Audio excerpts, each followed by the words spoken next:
Welcome to the Dashboard Hunting Mentor Series, brought to you by the Western Huntsman Podcast. This series is for the new hunter, young and old, for those who seek to learn the foundations of this ancient yet relevant human pastime. It's not a hobby, it's a lifestyle. Our future depends on you and the choices you make. Now, bring on the adventure.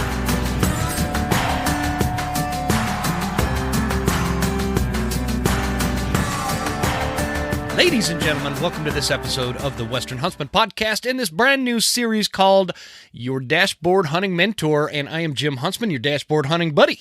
So, we are going to kick this thing off. Before we do, I want to explain what this new series is and get into what hunting is for many of you new hunters.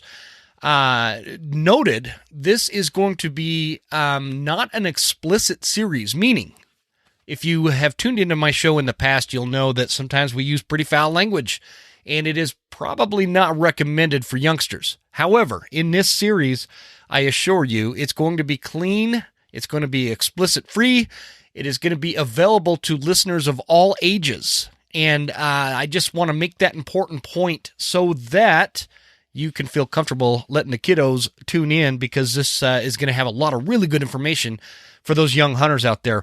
Before we get into it, guys, if you don't mind, for those of you that have tuned in before and are familiar with the show, if you don't mind, we're kind of on this precipice as the show grows of where we sit download-wise and growth-wise and all these things, and it's kind of my job as a host to help promote the show. And one of the ways that is pretty effective in doing that is asking our audience, you guys, if you don't mind sharing this episode or any other episode that you like with somebody you know that you think would benefit from the information in the Western Huntsman Podcast. Make sure you're subscribed. That really helps with the, I don't know, the algorithms or something. You guys know. I don't really know anything about that kind of stuff. But if you guys are sharing the show with people, whether you're screenshotting the episode posts on Instagram and sharing them, or sharing them on Facebook, or just taking an episode that you like on whatever platform you're listening on and texting that to friends, and doing the, subscribing when you're in like Apple Podcasts and all, iTunes or whatever, or Spotify, make sure you're subscribed. And lastly, writing reviews for the show. It all goes a long way. Well, like I said, we're kind of on this like precipice point with the show where we, if we could continue to grow, it's going to be really cool. It's going to be a really good thing. I'm going to turn something down on my soundboard here. There we go. That's going to sound a little better. Hopefully that helps. I must have bumped that with my hand. Anyway, your help with that, guys, goes a long ways, and I really appreciate it. If you enjoy what we do and the messages that we are trying to teach and share and expand upon and get everybody's feedback and grow basically the concept of protecting the future of hunting through this podcast and through other podcasts and shows and, folks out there fighting for it, it really goes a long way for us if you guys do that. Again, share, subscribe, and review. I'd really, really appreciate it. This first episode of this series, the Dashboard Hunting Mentor Series, is, if you guys know the show, we do like the School of September series. Those are bonus episodes on top of our regular weekly episodes that we release. And so the School of September series has done so well. People are so receptive to this kind of stuff. I thought that it would be a good idea, because nobody really does this, to design a new series specific to new hunters. And it doesn't matter if you guys are brand new hunters or if you are youth hunters, if you're adult onset hunters, what some people like to call it. It doesn't matter. It's not going to be geared towards young or old or anything like that. It is just geared towards new hunters. The idea is this series is going to cover the next steps after completing hunter's education. Okay, because I think what happens is people go through hunter's ed, hunter safety, whatever you want to call it, and it's more geared towards the safety aspect of it. It's geared towards, how to cross a barbed wire fence with a rifle.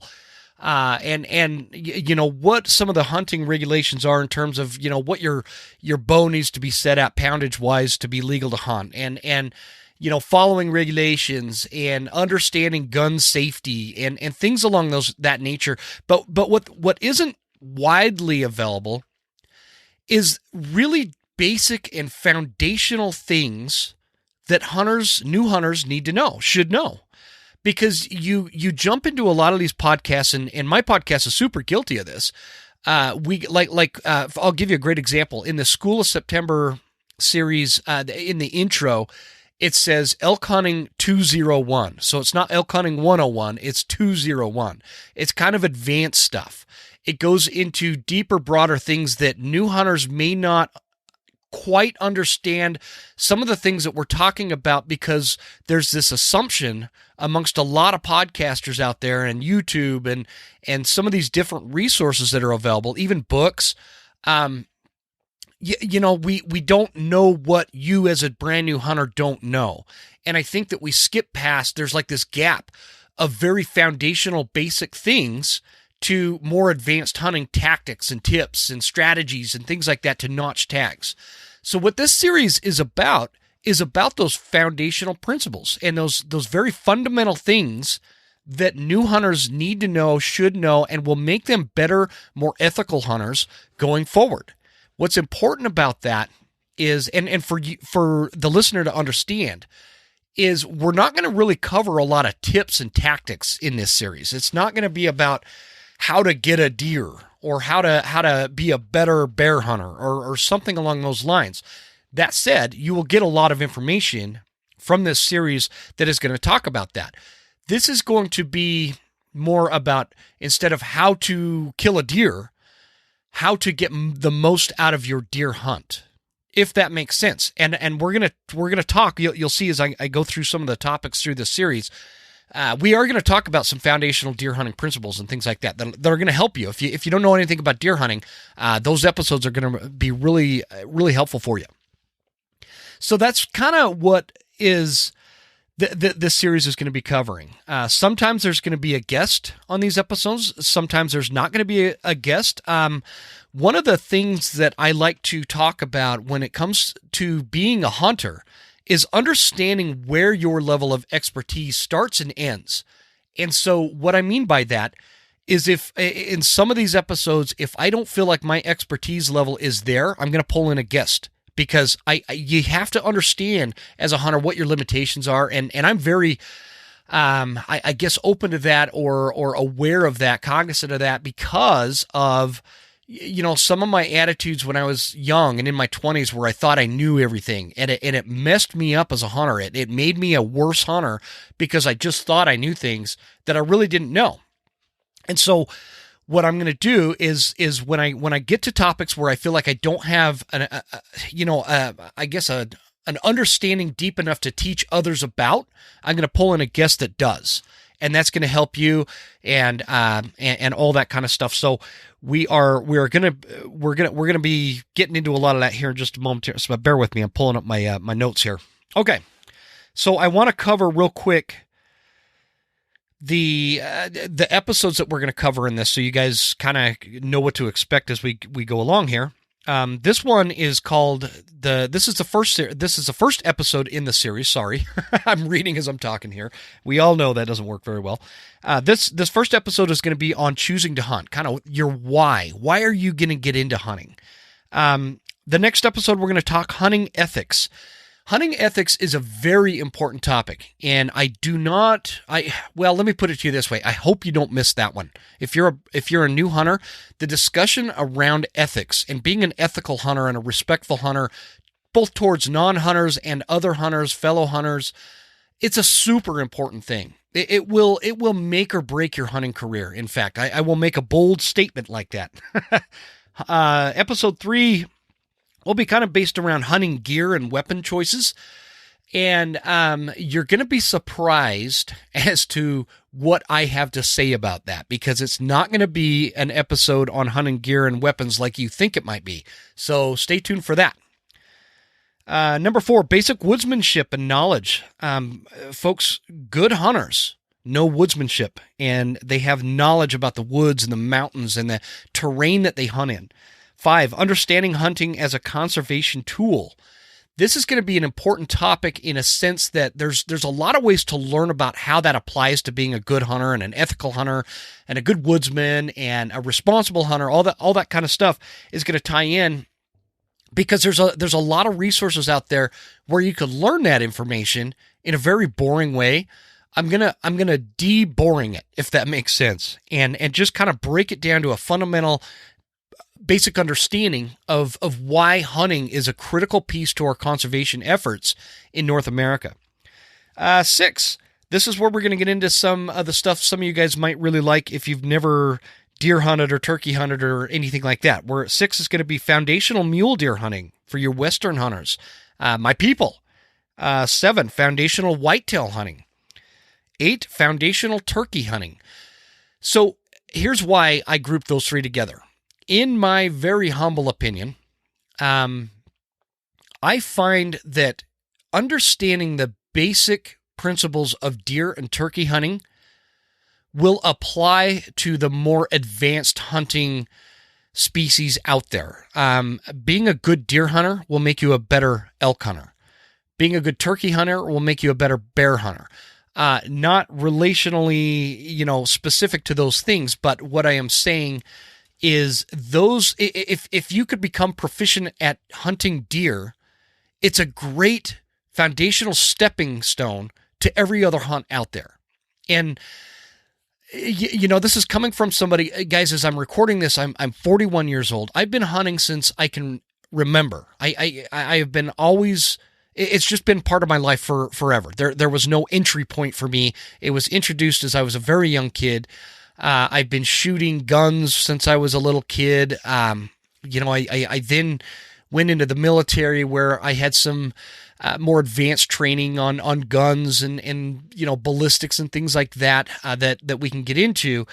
Again, this series isn't so much about that, but I'm trying to give you just an understanding or an idea of who's talking at you here. I've been hunting all my life. I have done fairly well with deer. I have done okay with other species. I am not somebody you would look to as, a very successful, every year I notch every single tag kind of guy. I'm certainly not one of those. I'm a real hunter that has real struggles, and there have been more unnotched tags in my career than there has been notched tags. However, that said, what I have found is I have truly learned how to hunt, and I want to share that information with you new hunters out there. Okay, 9th episode will be preparing for your hunt. Things like e-scouting, how to get tags, planning for your hunt, putting together, a basic roadmap of how your hunting season is going to be very critical for those of you getting started in this. Episode number 10 is going to be gutting, skinning, meat care, butchering, cooking, all the things that after the shot is fired and that tag is notched. It's important to know that stuff. And I think a lot of new hunters go into the field without knowing any of that kind of information. And a lot of meat gets spoiled, a lot of hides get ruined. This is gonna prevent that. It's gonna save your meat. It's gonna save you money. Things along those lines. So I'm really looking forward to that one. So episode 11 is gonna be super unique. I haven't set it up yet, but I'm gonna have a phone number for new hunters to call and ask questions throughout this series. Is what it's gonna be. I'm gonna have this phone number set up so that it basically just goes straight to voicemail. And anybody can call in and ask a question that they would like me to answer regarding hunting and getting into hunting and what to do here, scenario questions, whatever you guys want. It's like an Ask Me Anything episode for new hunters. So I will have that number set up by the time we release the next episode. I don't have that set up yet. But anyway, point is, I don't care if you're 8 years old or 28 years old or 78 years old. If you have a question that you would like, and what I'll do is I will play your voicemail on the episode and I will respond to it. So that should be pretty interesting and a lot of fun. Number 12 and the kind of the final episode is going to be centered around representing hunting as a hunter. This is going to be an important and critical episode because if you don't know, if you're brand new to hunting and this is something you don't know, we have somewhat of an uphill battle in terms of our future as hunting. And that's one of the reasons I started this podcast in the beginning a few years back, was developing and creating kind of a coalition to be prepared to take on some of the challenges that we're going to face as hunters as we go into the future. There's places like in Europe where they have flat out banned public land hunting. It's not really, it's hard to explain. I don't want to get all into that with this episode, but basically in Europe, they have a very difficult time hunting. It's not like it is here, where we can go, many places we can run down to Walmart, buy a deer tag, and go deer hunting. It's not like that everywhere in the world. It's very restricted. It's very limited. There is like no bow hunting in England, the United Kingdom. I don't know how they prefer we say that. I don't know. I'm not European, so bear with me. So the point is we do have a future to protect, and that protection is going to start with you. Many of us have been hunting a long time, and we have been in this fight for a long time, but it's up to our new generation and our new hunters out there to join us as we protect hunting. And I'm going to explain a little bit more on that later. So I got a question for you guys listening to this. Why get started in hunting? Why do you want to be a hunter? And this is a very serious question, and I really want you to think about that. I want you to think about, what is your motivation to get into hunting? I'll give you some examples. A lot of people start hunting as a family pastime. And that's kind of where I got started. It was a family thing. It's just something my family has always done. I grew up in the West, where we hunted, some of these Western big game animals, to waterfowl, to upland game birds, a lot of fishing. And it was it's part of who I am, because it's just always been, right? And that's why I'm so passionate about it. It's not the same for everybody. A lot of people, especially recently, I've noticed, have been getting into hunting because of the health of the meat. Wild game meat is extremely healthy. It's very much organic. It is not pumped full of hormones and steroids and some of the things you get from commercial meat. So the meat, the health part, a lot of people will argue that it is a cheap way to get meat. I would argue that you can make it that way. You can make it that way, but there is kind of an expense, an entry point expense. And once you get to that point, I suppose it can be cheap.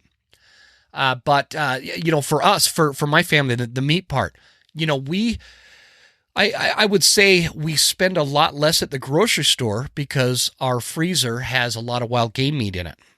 So that part's nice, but it doesn't offset the balance of what I spend sometimes on, a new bow or a new rifle. So you got to take all that into consideration. Some people get into hunting for the adventure, because that is part of a need as humans. We need that adventure. We need that something to fulfill our souls outside of normal life, especially those of us that may live in big cities or like urban areas where it's harder to get that natural, nature-filled adventure in our life. That ties into one of the other reasons, primal fulfillment. Hunting is as old as humans, and I'll talk about that a little bit more later on. But hunting is as old as human beings. And so it is a primal thing. And you heard me say in the intro that, it's this ancient yet still relevant thing. And that's, I think, an important thing for new hunters to understand. Hunting is still very much a relevant thing. The meat is healthy. It fulfills our souls. And it provides a very effective conservation tool through the North American model of wildlife conservation, which we'll talk about in a later episode. But it is a conservation tool. We have millions and millions of white-tailed deer because of hunters. Okay? We have millions of elk because of hunters. We have millions of turkeys because of hunters. These are things that were close to extinction a little over 100 years ago. It is not anti-hunters that made that relevant or made that happen. It is hunters that made that happen. So again, all for another episode. Some people get into hunting for the challenge. That's a relevant thing. If you like a challenge, hunting will certainly deliver on that. I like to stress that if it's like just for that reason, make sure that the meat is also tied into there as well. And then the other one, the last one I could think of, there might be some other ones. If you guys have other ones, feel free to email me, by the way. Throughout this whole series, I'm at jim@thewesternhuntsman.com. If you have anything you'd like to add to that, I'm certainly ears. Living close to the land. I say that. I use that saying. So somebody named Clay Newcomb has a podcast called Bear Grease, and I really like the way that he talks about it's a podcast about those who live close to the land, because I've been saying something along those lines for a long time. He just articulates it a lot better. If you are one of those people that want to kind of revert back to what is proven and live close to the land and experience nature on a whole new level, this hunting thing is going to be for you. I talk about a lot of that in, I'm actually writing a book. I'm working on a book, and it's going to be, it's more about protecting hunting, going into the future as hunters and what we need to do to make sure it's there for our kids and grandkids and future generations. One of the things I talk about is this kind of topic of living close to the land and becoming, almost reverting back to what has proven that works and is effective, both to the human soul and to the health of our animals and our wildlife. So anyway, kind of a side topic there.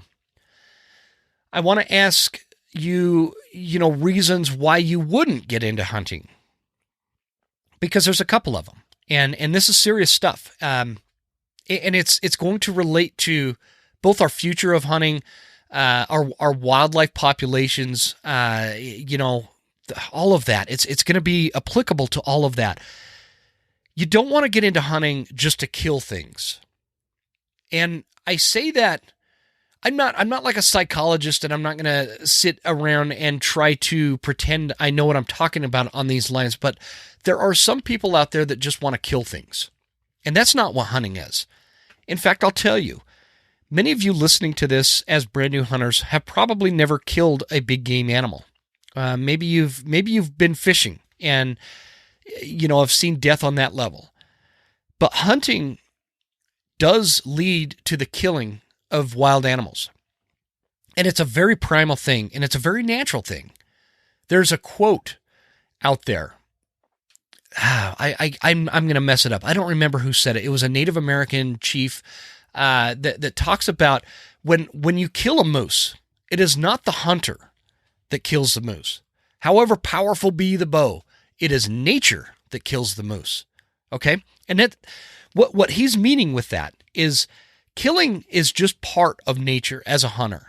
It is a natural cycle. It's what has been since the dawn of time, and human beings have been on the planet and other species before us. Killing is just a part of nature. That means that it is kind of a side step, if you will, to the end result, which is a freezer full of meat. What I mean by that, to expand on that without complicating it, because I tend to complicate it sometimes on this kind of a philosophical side,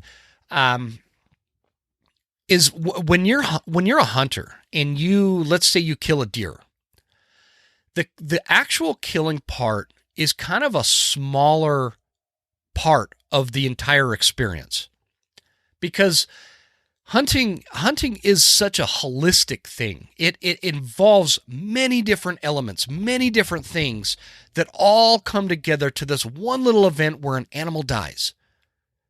But that's only the median point, because you do all the work and you learn all the things and you put in all the time and all the effort to get to the point where you release an arrow or pull a trigger and an animal dies. That's your median point. From there, The real work begins. I shouldn't say real work because it's real work to get to that point. So I don't want to discount that. It's a lot of work. And I don't care if you're pheasant hunting or elk hunting in the backcountry. It's a lot of work to get to that point. But now you got this animal laying dead on the ground. You're notching a tag on it. Now a different kind of work begins. You've got to skin it out. You've got to quarter it out or gut it. Whatever, this is going to be super. We'll get into all that later where it's circumstantially wherever you're at. If you're on a small private family farm in Tennessee hunting whitetail, the process of getting that meat back to the freezer is going to be way different than a 800-pound bull elk 10 miles into the backcountry. So again, we'll get into all that. But that is the medium point. The killing is the medium point. Everything else happens after that. That is the harvest. That's where you get the meat to the freezer. That's where you get your antlers to the wall. That's where you get the memories and the stories to tell. So that's what I'm talking about in a sense of the reason to get into hunting is not to kill things. The killing thing is just a result of what it is. And it is the goal because you can't achieve the overall goal of filling your freezer. Whoops, I bumped the mic. Sorry about that. Filling the freezer without the killing part. But if you're just one of those people that you just want to shoot things and kill things, hunting isn't for you. It's really not. We need new hunters. We need fresh blood. We don't need people that are just going to get in it just to kill things because you're going to have a more negative impact on the image of hunting. It would be better for us to keep the numbers that we have and not get people like that in. I hope that is making sense, folks. I hope that's making sense. Another reason not to get into hunting. And this is kind of a newer trend from the last 10 years or so. We're recording this. I'm recording this on June 2nd, 2022. I can't believe it's 2022. Anyway, it is. I'm old. We don't get into hunting to gain a social media following or become like an influencer or whatever they call that. That is an inappropriate reason to be a hunter. It's an inappropriate reason to notch tags and kill animals and get all these things that we're going to talk about. Hunting isn't for social media. It's okay to use social media along with your hunting. I mean, I do. But I sometimes question if I shouldn't say that. I am troubled sometimes at the way that hunting is periodically portrayed on social media. And it gives people the sense that they're out there killing animals for the sole purpose of posting a grip and grin on Instagram or Facebook. It's troubling. That is not why we hunt. We don't hunt for fame, fortune, likes, shares, tweets, whatever. That is not why we hunt. Again, I'm not throwing rocks at social media in a sense of if you're a hunter and you want to share your passion on social media, that's one thing. But to utilize hunting as a stepping stone or a tool to build a social media following, we don't want you. We don't need you. We don't want you.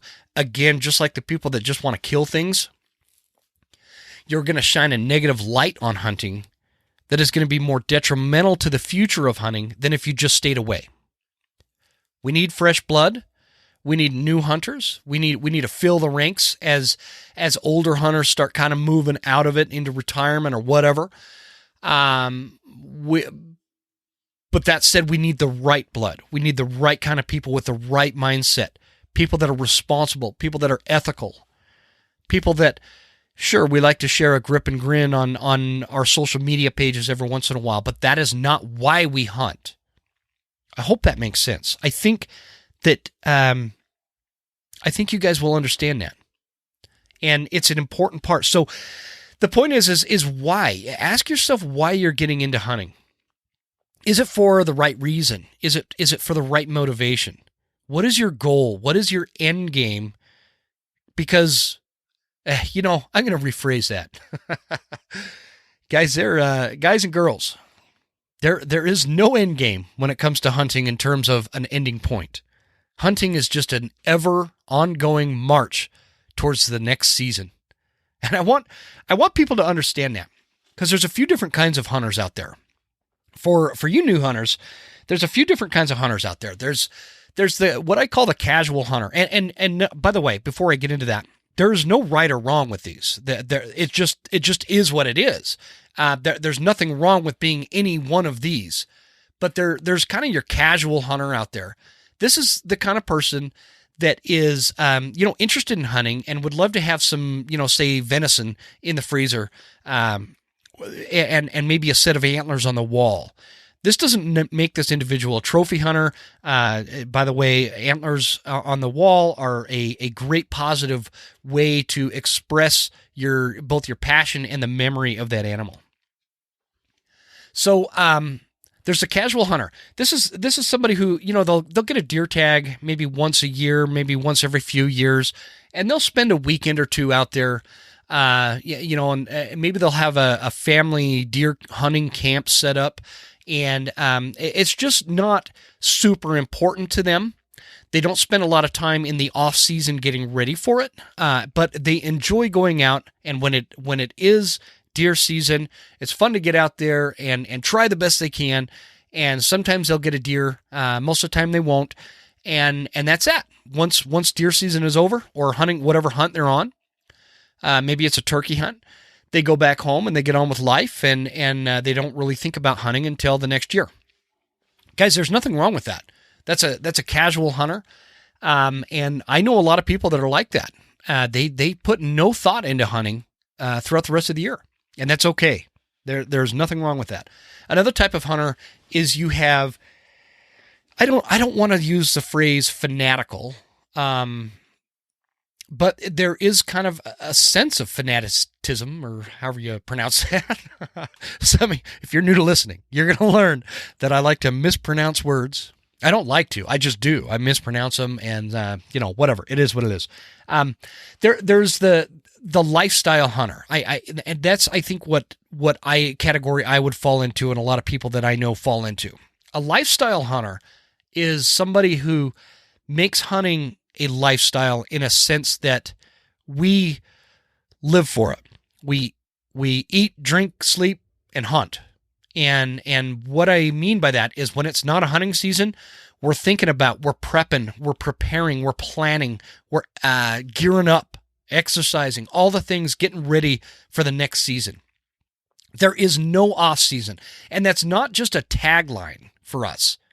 It is our lifestyle. Hunting is our lifestyle.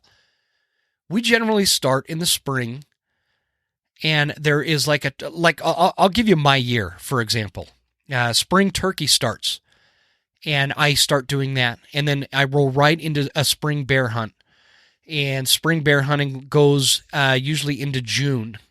And then July and August, not a lot happens for me. I know there are a lot of folks that go, they antelope or pronghorn hunting in August, or some of the earlier deer.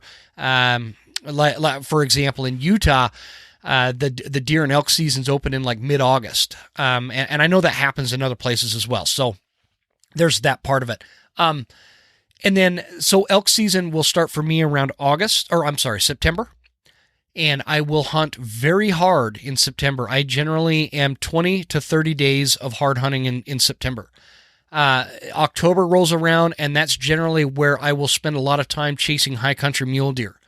And then November rolls around, I am generally trying to find a big monster whitetail that is rutting, and maybe filling a bear tag if I haven't gotten a bear yet. That's kind of my plan in my head, right? Waterfowl will usually kick in then. A lot of people are going waterfowl hunting. I'll usually do a little bit of upland game bird hunting. In the winter months, I spend, from December through March doing a lot of coyote hunting, predator hunting, that kind of thing. I'm actually, as we're recording this, I'm about 3 weeks out from attending a trapping class where I'm going to be a certified trapper, and I'm going to start trapping during the winter. I've never done that at any great extent, so I'm really looking forward to that. So you get You get the point. During those months that I'm not hunting, I'm preparing to hunt. I'm doing a podcast about it. I'm talking to other hunters. I'm scouting for new areas. I'm trying to set a standard of what my expectations are. And this is something we're going to talk about in this series is, as a hunter, you want to know what your expectations are. What do you want to get out of it? And so that's your lifestyle hunter. That's kind of what I am. Hunting is a year-round thing for me. It's always part of my life. Yes, I have a day job. I do that. Yes, I have. I am married with kids, and my kids are a big part of my hunting now. They're old enough now where they're going with me quite a bit, and there is a pretty good chance you're going to hear from them during this series about what their thoughts are on starting out as a new hunter. So that's kind of where we sit. You have your casual hunter. You have your lifetime or lifestyle hunter is what I call it. That's just my term. Other people might call it something else. And then you kind of have your folks in between. I know people like this where they're super enthusiastic and passionate about hunting one year, and then the next year they're just kind of not into it that much. And then the next year they're into it again. They're like a lifestyle hunter. And then for 2 years after that, they're just kind of, maybe they got into fly fishing, which is awesome. If you don't fly fish or do any kind of fishing is a great tie into hunting, okay? And it's a great supplemental way to fill that space in between hunting seasons. I love fishing, and I'm not particular about it. I will fly fish, and I'll drown night crawlers. I'll do any kind of fishing. I love fishing. But I don't prioritize fishing over hunting, where I have seen people prioritize fishing over hunting, and that is totally fine. And they'll do that for a few years, and then all of a sudden they're passionate about elk hunting for the next 5 years or something like that. So that's your in-between hunter. All three of those are necessary for the future of hunting and the growth of our hunting numbers. And there's absolutely nothing wrong with any of those categories. I love them all. And so you got to kind of determine, what do you want to get out of hunting? Why are you getting into it? And what do you want to get out of it? You're gonna get out of hunting what you put into it. It's kind of like, I hate to use like a sports metaphor, but that's what I remember. That's what my coaches used to say when I was in high school. You're gonna get out of it what you put into it, right? And hunting is very much along those lines. You really want to understand what your level of expectation is and what your goal is, so that you could formulate how much time, effort, money, gear, and commitment you want to put into hunting. It's going to be a great thing for you. If you don't have that aligned with your mindset in terms of knowing what your expectations and what your goal and what you want to get out of hunting, you're going to kind of spin your wheels a lot, and it's going to frustrate you. So make sure you think about that before the next episode. Think about why you're getting into hunting, or why you've chosen already to get into hunting, and what you hope to get out of it. Now, 5 years from now, 20 years from now, a lot of you youngsters listening, maybe you're 10 years old and you're thinking about why you want to get into hunting, or why you're about to go on your first deer hunt, or maybe you've already been on one. And you should start thinking about, why do you love this so much? Why are you so excited about it? What do you want to get out of it? It's a very important question. So, like I told you before, hunting is as old as humans. Many of you already know there are what we call anti-hunters out there, and they're going to argue that hunting is cruel and unnecessary. Folks, they're wrong. They're very wrong. Responsible hunting is conservation. Where hunting is not conservation is where people take advantage of our wildlife, or take more of our wildlife than what is slated by the Fish and Game agencies. Hunting out of season, hunting illegally with an illegal method of take, all of that is kind of shaken into the same basket called poaching. We don't do that. Hunters are not poachers. Poachers are not hunters. There's a very distinct line between hunting and poaching. And it doesn't matter if you agree or disagree with your Fish and Game agency about a certain law or regulation that they've set. It is set for a reason. Like it, hate it, agree, disagree, it is set for a reason. And what separates hunters from poachers are the people that follow those rules and regulations. And here's why. Here's why that's important, guys. If there is a hunting regulation that you don't like, and so you choose to not follow it, what happens is those build up, those circumstances build up. It shines a bad light on all hunters, and it makes it so that the Fish and Game agencies feel that more laws and regulations have to be passed to prevent people from breaking them. It's a complicated thing, and I'm trying to explain it as best as I can. But following the laws that are in place will prevent frivolous or new laws or new regulations from coming up, further restricting hunters in the future. It also bolsters those who hate hunting and want hunting to end in North America. It bolsters their argument when we don't follow fish and game laws. It gives them a platform to stand on, to shout to those out there that are non-hunters that hunting is bad because everybody's poaching. Here's why. Does this make sense? I hope this is. I'm articulating this in the right kind of way. We don't want to bolster those who hate hunting's argument. So it's really important that we follow the laws and the regulations set by your local fish and game agency. And it's also important. One of the most fun things you could do is to get you an out-of-state tag and go to a new place and find yourself in a new adventure. When you do travel to other states to hunt or other provinces up in Canada, you want to know the laws and regulations there. Study them. Know them. Don't be caught off guard, and don't poach, because it's going to negatively impact. Always think of hunting in that light. Is what I am about to do going to have a negative impact on the future of hunting? That's how I always like to look at it.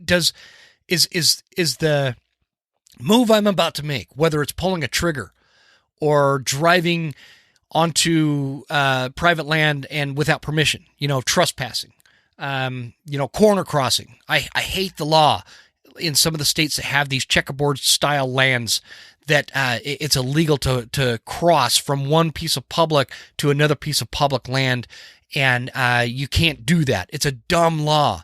Would I do it? No, because it's a law.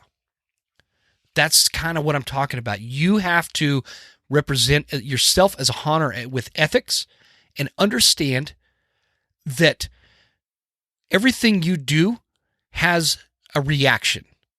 And what you want is a positive reaction, because the negative reactions will be picked up by the people that hate hunting, and they will use it as propaganda against us and against our cause. And that is going to, I guess this is a great segue point, tie into how I see the population in North America in terms of hunting and non-hunting and anti-hunting. There's three groups. You have hunters, which is what you are. You have anti-hunters. These are people that are fanatical about ending hunting. They hate hunting. They think it's bad. They're misguided, confused, and they don't have the factual information to give them a reasonable understanding of what hunting is. What they use is emotion to make this determination.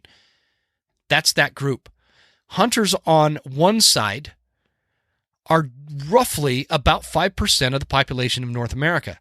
The anti-hunters on the other side are roughly 4 to 5% of the population. It's the 90% in between that we need to be very aware of, because we don't want them going into the anti-hunting pile.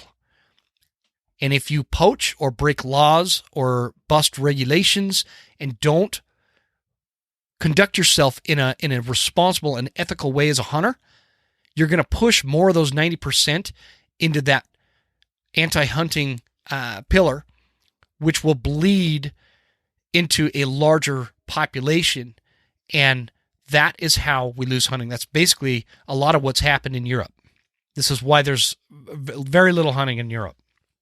Okay, enough of that. We'll get into a lot of that stuff in other episodes. I tend to go on a rant here. So again, tying in, I'm just going through my notes here. Becoming a hunter comes with a big responsibility. That's a lot of what we were talking about. The responsibility is you got to be careful with like what you share on social media. Don't post pictures that are ugly and just bloodbaths and things that will turn non-hunters off. Post clean pictures and tell the story behind it versus just look what I killed. Share the experience, the adventure behind it, and the thankfulness that you have. You should have as a hunter. You should be very thankful for the harvest that you have and the meat that you're going to be putting in your freezer. Responsibility comes with following those laws and regulations that we were just talking about. Responsibility comes with safety. Safety is a big, important topic or aspect of hunting. Because if you're not safe, there will not be hunting in the future. Not because somebody's going to outlaw it either. Hunting is very dangerous. There are a lot of things that come in terms of responsibility as a hunter. Understanding gun safety, knowing where your muzzle's pointed, understanding how dangerous a fall thunderstorm can be in the mountains, understanding how dangerous a steep cliff can be, understanding how dangerous black widow timber is in camping in a tent amongst dead trees, things like that. Again, this is stuff we'll get into later on, but it's a responsibility. So I want to leave you guys with this. What makes a great hunter?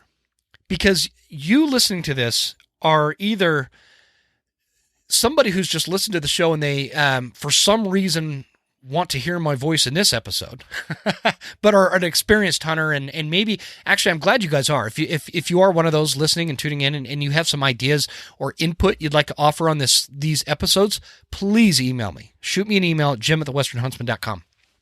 I'd love to hear from you. But if you're listening to this as a new hunter or a youth hunter, brand new, you guys are just getting your feet wet in this wonderful thing called hunting, I'm sure the question is always on your mind. What makes a good hunter?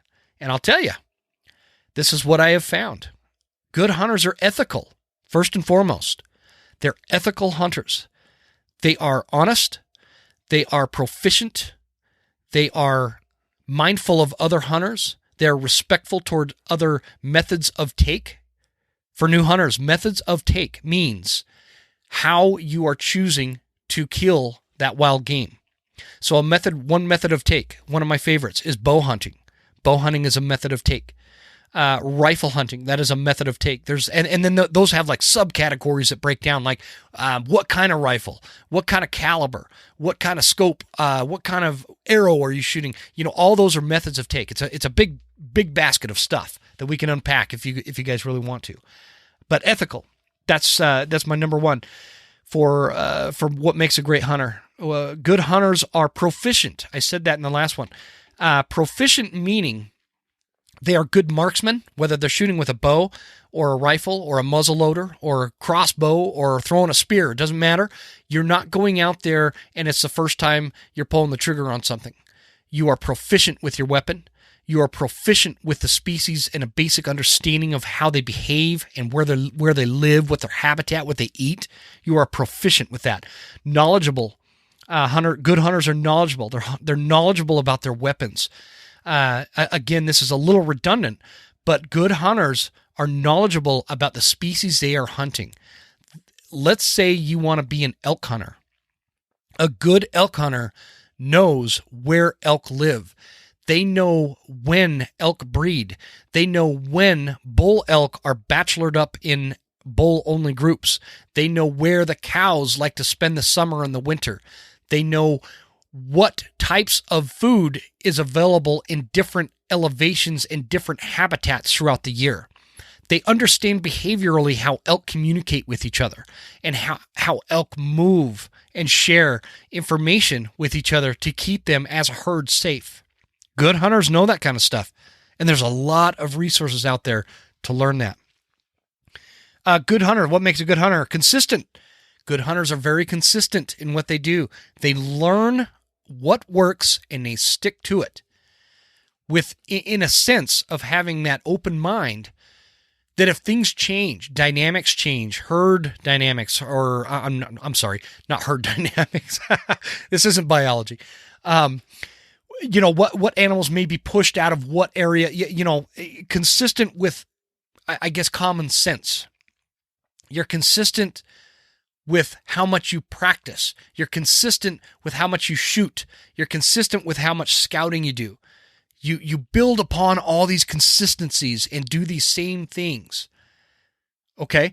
Hunters, good hunters, they are committed in a very holistic way.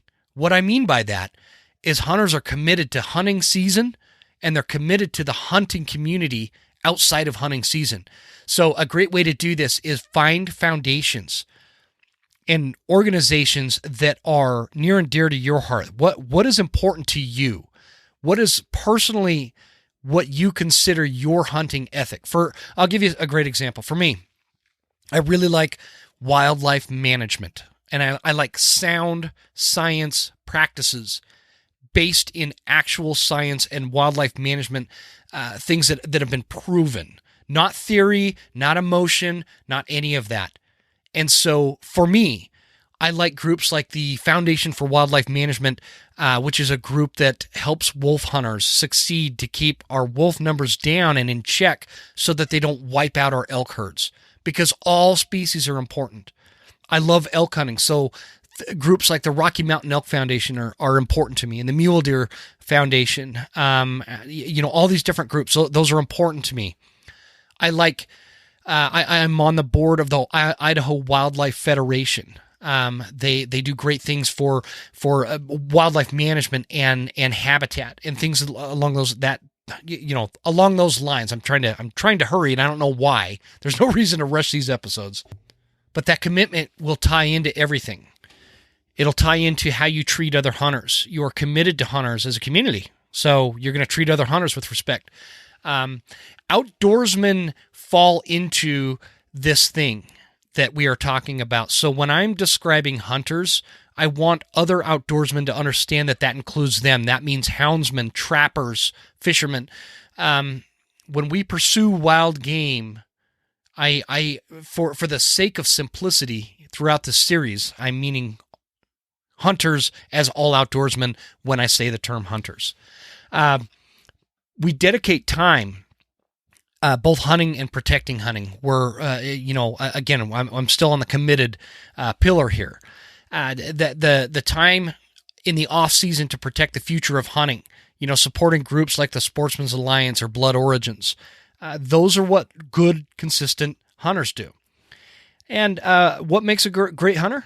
Spend time hunting. Did you notice in that list, I didn't say what makes a great hunter is somebody who notches a tag every time they go out. That is not what makes a great hunter. That is really not what makes a great hunter. Great hunters enjoy the entire experience, from buying a tag to filling up a freezer and everything in between. I can tell you that some of my most memorable, funnest, craziest hunts I've been on, I didn't even kill anything. I came home empty-handed, and yet they are some of my most memorable hunts. It's not always about that. So, guys, I really appreciate you guys tuning into this episode. I have a lot of fun doing this kind of stuff, and I think it's important stuff, and I hope that you get as much out of it as you possibly can. And again, this is going to be like a conversational series in a sense that I want the interaction. If you have questions, if you have ideas, again, jim@thewesternhuntsman.com is my email. Send me emails. Let me know what you're thinking, what questions you have.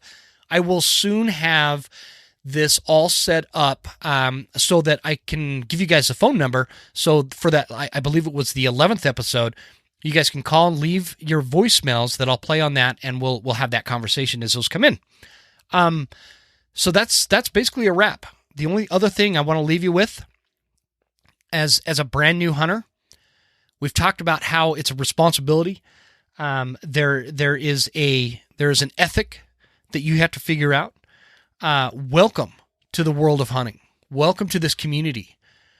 We are glad that you're here. If you're one of us, we're glad that you're here. We need more hunters. We need more representatives of this sport or lifestyle, however you want to describe it.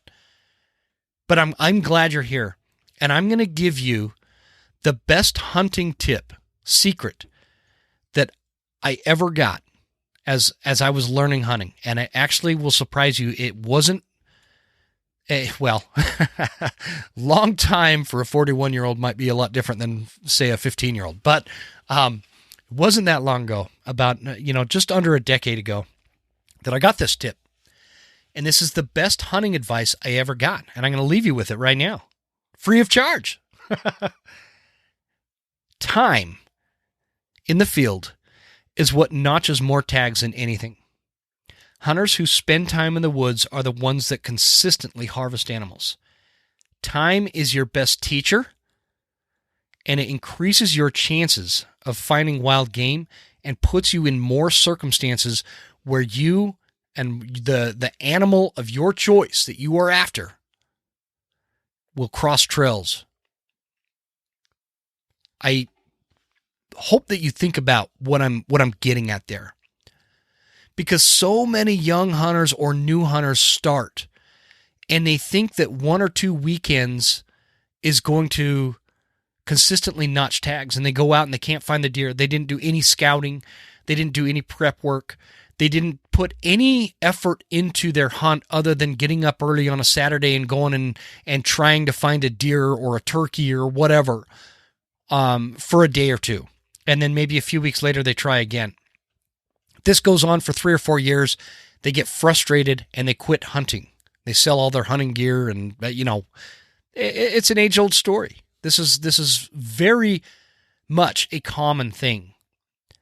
And so what I want to leave you with, if you are serious about being a hunter, if you're serious about this, and this is going to be your lifestyle, and you're excited and you're passionate, time is what notches tags. It's not some special piece of gear. It's not a specific caliber or a rifle.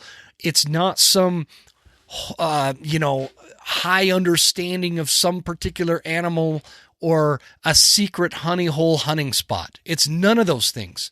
It's time. When you spend time hunting in the woods, you learn something every single time, and many times you'll learn multiple things. Time is what's going to put you in scenarios where you and that wild game species is going to cross paths. I don't mean to sound redundant, but I really want to drive this one home.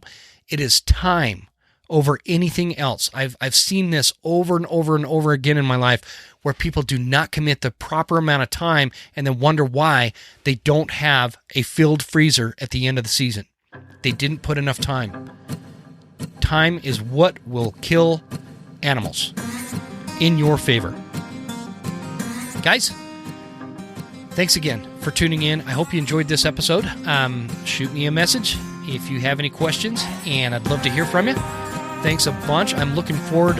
We're going to be releasing these probably 2 to 3 times a month, this here bonus series. So this is episode 1, Why Become a Hunter.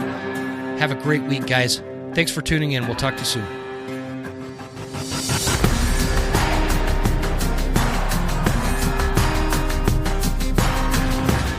Made it all the way to the end. Thank you so much for tuning into the show. We sure appreciate your support. This is Jim Huntsman signing off and reminding you to check us out at Instagram at The Western Huntsman and on Facebook at The Western Huntsman. And you can also check out the website at thewesternhuntsman.com. Thanks again. We'll see you guys next time. Stay Western, and I'll see you on the mountain.